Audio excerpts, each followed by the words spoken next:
अस्सलामुअलैकुम दोस्तों, पाक टैलेंट 92 में खुश आमदीद। आज की इस वीडियो में हम आपको अल्लामा खादिम हुसैन रिजवी का एक वीडियो क्लिप दिखाएंगे जिसमें उन्होंने इमरान खान को नसीहत की थी।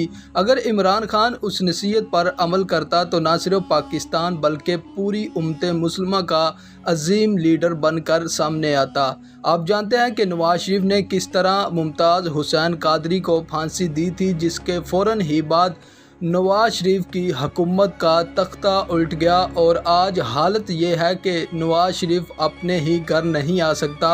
और इमरान खान ने भी तहरीक लबैक पाकिस्तान से दुश्मनी ली और तहरीक लबैक पाकिस्तान के हज़ारों के तादाद में कारकुनान को जेलों में बंद किया और तहरीक लबैक पाकिस्तान के सरबराह अल्लामा साद हुसैन रिजवी को 6 माह कैद में रखा। अल्लामा साद हुसैन रिजवी की सिर्फ़ और सिर्फ सज़ा ये थी कि उन्होंने आप सल्लल्लाहु अलैहि वसल्लम की हुर्मत के लिए आवाज़ क्यों उठाई और फ्रांस को क्यों ललकारा।